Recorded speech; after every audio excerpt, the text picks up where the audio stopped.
And hello to all my friends in cream cheese land. Got another recipe I want to share with you today. This is a Pina Colada dessert cake, and it's absolutely wonderful. I told you I was working on a towboat. I'm a cook on the Mississippi River, and before I was hired in November, I had to go to towboat boot camp for a few days, and we had to, of course, cook some things, you know, dinners and lunches, and I love to make desserts for people. So this is one thing that I made for them over there at the boot camp, and they just loved it. All the staff came down one day and I made this, and they just fell in love with this dessert. So I want to show it to you because it is so fast and easy, and you're not going to believe how wonderful it tastes. I got these little dessert cakes here. They're, you know, $1 at the store. You get 6 of them or whatever. So I've got 4 packs of those, and I've, you know, put some here on the pedestal to get started, and I'm going to just basically show you how to build this cake. It's so easy to make. You can actually make the sauce for it the day ahead if you'd like. Stick it in the freezer and, you know, bring it back out later if you're planning a big party and you need a little extra time, you know. I like to have things that I can make ahead of time, and then at the last minute you can put them on a platter or serve them, and they just look like you spent all day making them, and you're the only one that knows it only took about 15 minutes. So this sauce consists of a can of crushed pineapple with the juice and some brown sugar and some regular sugar. And then you just boil that. Bring it to a boil, stand there and watch it a little bit and stir it. You know, don't let it just boil by itself because it could stick a little bit. Just give it a stir every once in a while. You're going to boil that for about 3 to 5 minutes. You'll see it gets just a little bit thicker. Not a lot, but you'll know when it's changed a little bit.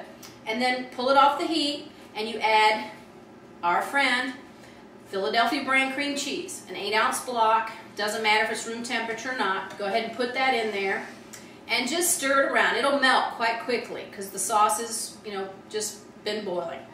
So go ahead and put that in there and stir it up, and after it's all melted in there, I always take a little whisk and whisk it, you know, just to make sure that that cream cheese is all incorporated into that nice sauce.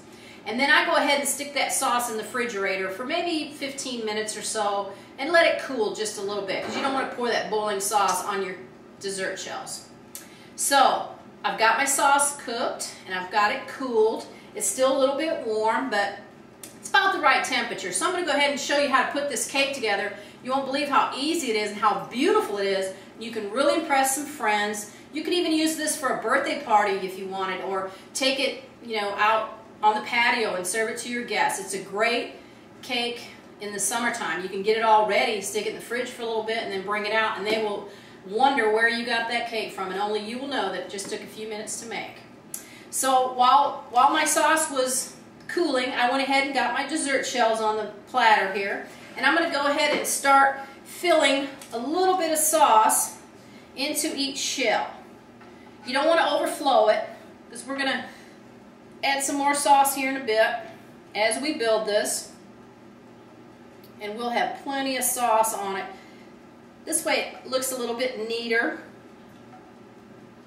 Get all of our good sauce in here. I've also added just a little bit of spiced rum in here because it makes it taste so much better.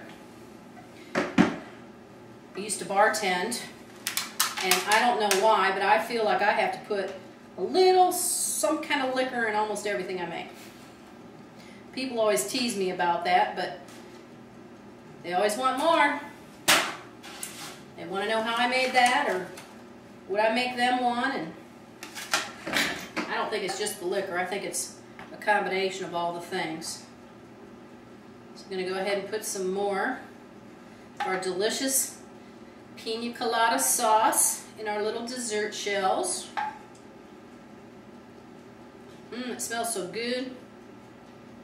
We are in Florida after all, so we should be making tropical things. Alright, our last layer up here on top.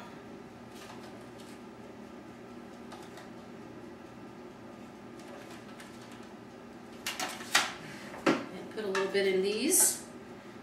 And the most fun about this cake, you don't have to bake a cake for one thing, and it's like all you're doing is just decorating. All right, one on the top, and then we can get to the fun part of all of our whatever's left here. I'm just going to drizzle over the top. I wish you guys could smell this. It's Pina Colada. All right. Get rid of all of our things here. Make a little room. Now, I'm going to take some coconut that I toasted earlier in the oven. And I'm going to sprinkle a little bit of that around. If you want to toast your own coconut, you could buy your own toasted coconut. I find it easier just to make my own. Put your oven at 350. Keep an eye on it though, because it'll burn pretty quickly. So 7 or 8 minutes, and go in there once in a while, stir it around a little bit. You got a nice little batch of toasted coconut. And then you can put your leftovers in a little bag or container, stick it in the cupboard. Next time you make this cake, you already got your coconut. All right, I think we have enough coconut on here. And another thing that I like to put on this cake is some chopped macadamia nuts. We are, after all, making a tropical flavored cake, so I chose macadamia nuts. Of course, you can use any kind. Cashews, almonds, whatever you like. Pecans. And just try to get a little bit on each little cake there. This is starting to look better already. All right. Now I'm going to finish this off with a little bit of fresh whipped cream that I made earlier. Let me get my coconut out of the way here.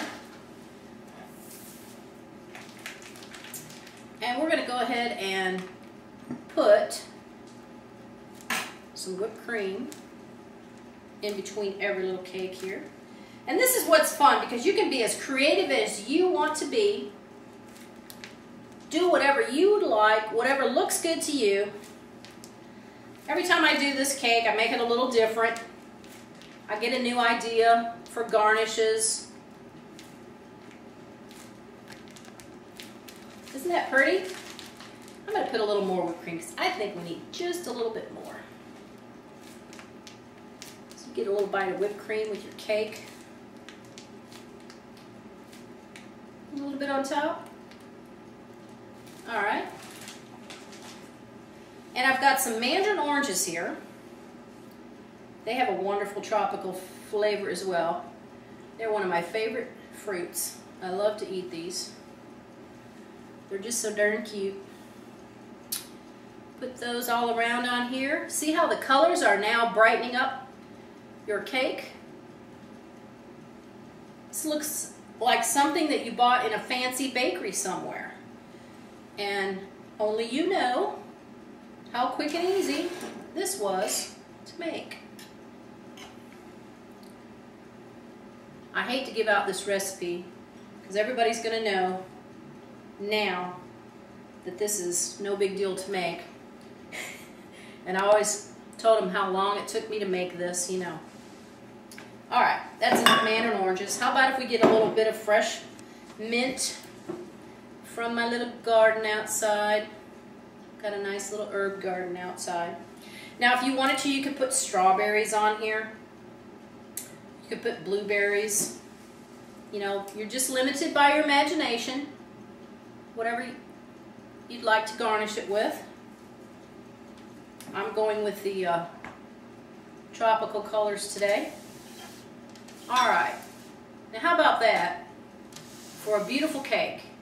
And what did it take us? Maybe 10 minutes, not even 10 minutes to put that together. That is absolutely beautiful. Your friends are going to love it. And I'm going to sneak a little piece right here real quick. I guess I shouldn't pull one off the bottom. We might have a leaning tower then. Get a little bit here with my mandarin orange and my little piece of mint. And we'll give that a little try. With that sauce in there with the cream cheese. Oh my goodness.